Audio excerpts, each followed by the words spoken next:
Hey guys, Rob Reviews here, bringing you another awesome review for, of course, The Leftovers, one of the greatest TV shows ever.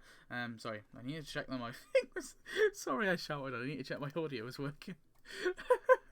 Anyway, this one is season 2, episode 5. This one's called No Room at the Inn. This one was directed by Nicole Castle. Yeah, and originally aired on November the 1st, 2015. So we're halfway through season 2 now, which is really cool. Not too many episodes to go. Got a few, and then we have a few of season 3, of course. We've got 4 on season 3. We'll probably have about 5. So I don't think I'm gonna quite reach a Matt World, the new episode. I think I'll just have to make a late review. But I feel pretty confident we'll make Certified, which is going to be episode 6 of season 3. Anyway, moving on.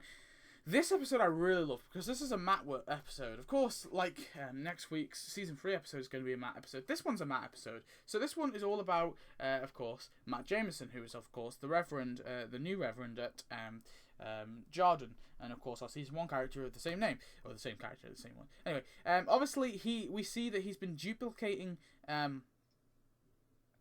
every day of what of kind of what happened when he came to Mary. Obviously, see the same song on the radio and stuff like that. Him making the same food for Mary, doing the same stuff, and sort of repeating his day constantly, doing the exact same things. Obviously, to try and I guess spark something in Mary to of course bring her back and make her come back again like she did, like she supposedly did. So we don't really know at this point.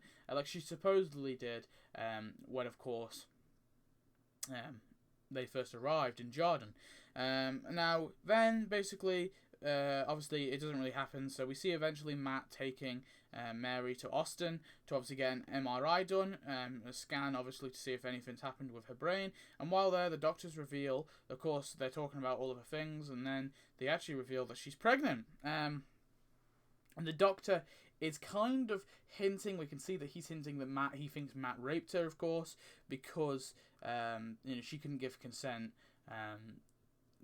of sex when she's in that state and she's in a brain dead state, and he obviously is not going to believe that she woke up one night and then turned back into a coma.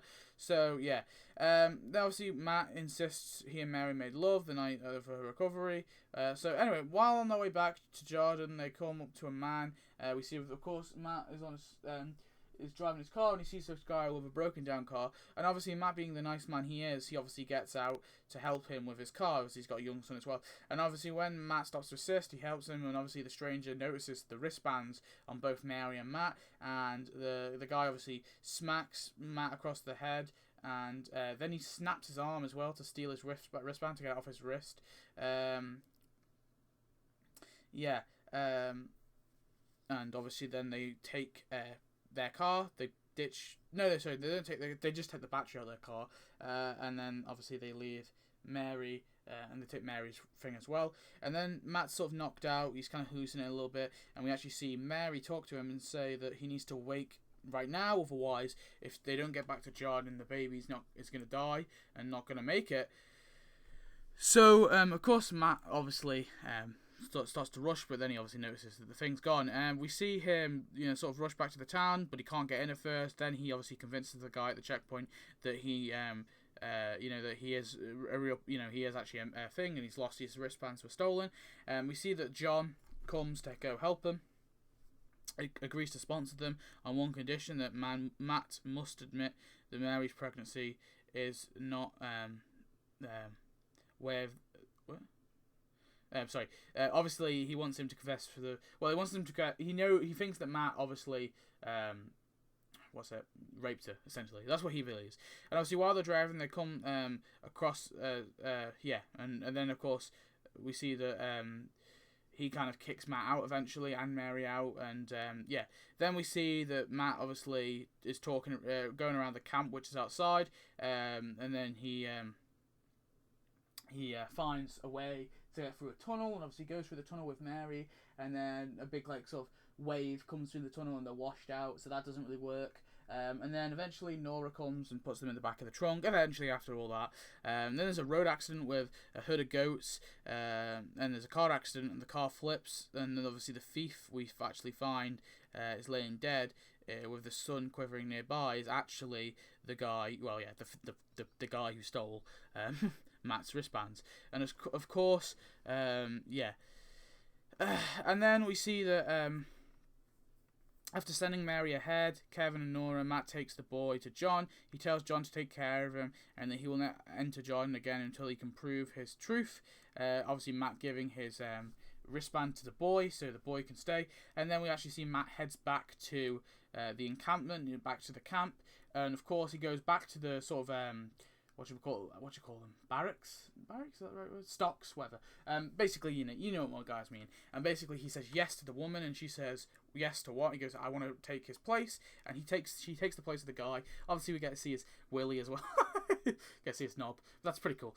No, it's not. But yeah, we see his dick, and then he gets up, and obviously, as a sort of act of I guess atonement in some sense, he stays up in there. So it was a really cool scene. Overall, really great episode. I think it's beautiful. I love Matt as a character. I think he's a beautiful guy.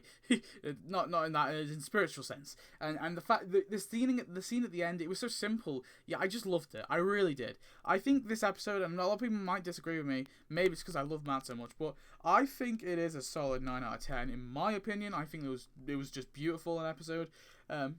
It kind of went full circle, and I just think overall, episodes like this are so cleverly written, and they deserve recollection. I'm not going to give it quite a 10, though. I think a 10 always needs some sort of action, unless it's not really an action, TV show. But Leftovers does have its fair share of action, so I'm going to not quite give it a 10. But anyway, guys, thank you for watching. I hope you enjoyed this episode review. Please tell me your thoughts on the episode, and yeah, I'll see you next video. Thanks for watching. Goodbye.